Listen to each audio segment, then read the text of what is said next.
tonight. We start with these town hall meetings, including the one the president had today in Portsmouth, New Hampshire. William Kostric, a protester who came to the town hall meeting today with a gun. Mr. Kostric, why did you come to the president's town meeting today? Well, Chris, first I'd like to correct... No, why did you come to the meeting? I came to the meeting to be heard. And what did you want to say? Well, I wanted people to remember the rights that we have and how quickly we're losing them in this country. And what rights are we losing that you wanted to talk about at the meeting today, at the town meeting on health care? There are a litany of them. It doesn't take a genius to see we're traveling down a road at breakneck speed that's towards tyranny, away from liberty, and that has much to do with excessive taxation. One party wants to take our money and bail out corporations. The other one wants to take our money and bail out welfare cases. Neither party wants to listen to the people who believe that they own their property and what we earn is ours. Who did you vote for last November, sir? Do you mind telling me? You don't have to if you don't want to. Ron Paul. Okay, you guys voted for Ron Paul. What do you think of President Obama? I think he's a great speaker. I'm surprised that he calls himself a constitutional scholar. Do you have any problems with his legitimacy as president? I don't. You're not part of the birther movement or anything like that. You don't have a question about whether he was born an American. I've read the material. I don't really know anything about that. Wait a minute. Where are you on that issue? Where are you on the issue of whether he's a legitimate president of the United States? Do you believe he is, or do you believe he isn't? Well, as I say, I haven't done any of the research into it to be able to make any claims on that. I mean, that's for lawyers and other people to decide. So you're not making any claim that he's not a citizen? I am not making that claim. Okay, let's ask about the presidency and what he's trying to do with health care. You brought a loaded gun. Was your gun loaded today? Wow. Who would be silly enough to carry an unloaded firearm? I'm only asking. You're answering the questions. Who's yelling now? Okay, that's on the tape. Why did you bring a loaded gun to a public meeting? Well, here in New Hampshire, I know the law. You can chew gum at church. You can do it. You can ride in on a pogo stick. There's a lot of things you're legally allowed to do. Why did you bring a gun to a meeting with the President of the United States, given the violent history of this country with regard to presidents and assassinations? Why did you bring a gun to a public event with the President? Well, Chris, you know the history of this country. If you love this country, you know its history.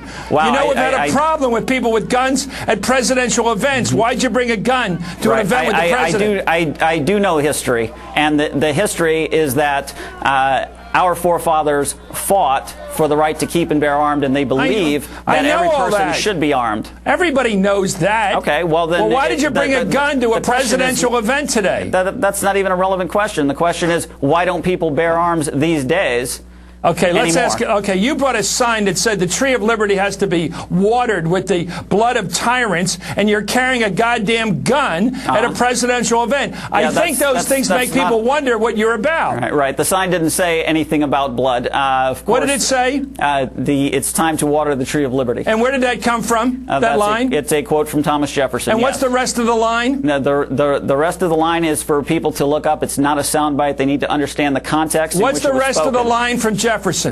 The tree of liberty must be refreshed from time to time with the blood of tyrants and patriots. Okay, well, you're carrying a gun and you're carrying that sign, and you don't think people should worry about you? No, I don't think people should worry about me. Well, let me ask you about the history of people that carry guns to presidential events. Tell me that history, sir. Are you speaking of a particular event? I'm talking about people who bring guns to presidential events in history. Tell me their history. I'll tell you this, Chris. We just started new history. I was there today. Oh, you started new history. There was a peaceful rally. No one was injured. No one on our side was alarmed. People in New Hampshire are used to seeing firearms. No one from New Hampshire was alarmed. Maybe some of the people they bust in from Massachusetts were alarmed, but we're not really concerned about them. What is wrong with the people from Massachusetts?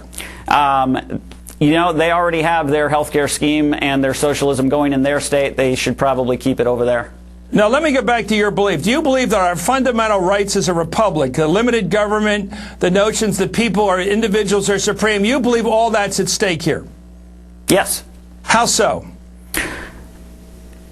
Well, it's not like this is, out of the blue and all of a sudden it's at stake. This has been an ongoing process. This has been an ongoing process since it was said, what type of government have you given us? A republic if you can keep it. People have not been vigilant. We're going down the tubes. I'm with you on the principle. Let me ask you, do you think Roosevelt was wrong to start Social Security? Yes. Was Johnson wrong to start Medicare? Yes. Where did we go wrong? Was Teddy Roosevelt wrong? Where did we go wrong? I'd start with the Federal Reserve Bank. Well, how about was Wilson wrong with what he did in terms of reform? The income tax, was the income tax wrong? The income tax originally, my understanding is, was instituted as a voluntary victory tax. No, it was instituted as an amendment to the Constitution, direct taxation. Right. You were against that too. Yeah, that was later on. That came later on. Well, it came under Wilson. Do you think that was wrong? That was part of the loss of our republic. It would be. There are better ways to do things. Okay, yes. so we've been on a slippery slope to the loss of our republic, and therefore you brought a gun to a meeting the president held today on health care.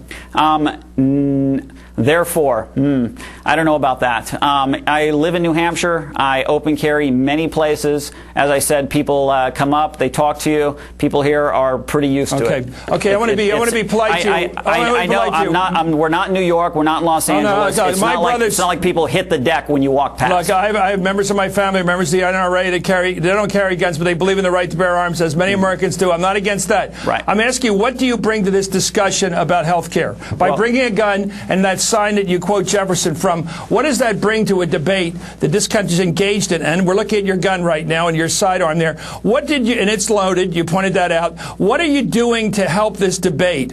Okay. Well, sometimes when people are mired in their position, you can try to pull them out of it a little bit, but sometimes if you show the other end of it, you can pull them a little bit in your direction. Clearly, right. I'm not advocating violence. Clearly, no violence took place today. Well, what are you advocating? Well, I'm advocating an informed society, an armed society, a polite society. That's all there is to it. John Lott has a great study, University of Chicago, More Guns, Less Crime, and people should read it. Okay, well, thank you very much for coming on the show. I think you speak in a different way than most people. I think what the trouble is, you alarm many people to believe that when you bring a gun, violence might be afoot because they associate a gun with violence and they associate a gun with force. But you say you're not interested in using force to get your way politically. You say that. For me, you're not using force. No, a firearm is a defensive tool. So bringing a show of force to a political debate was not meant as a violent act? Not at all. It was meant as a what? What kind of a demonstration was it? Just to get it clear, and I want to let you leave now. It's just another point. If you don't exercise your rights, you will lose them. Do you think if there were 1,000 people today are all armed, that would have been a safer crowd? Absolutely. If everybody had a gun? Absolutely. Okay, thank you very much. William Kostric, thank you for coming on Hardball.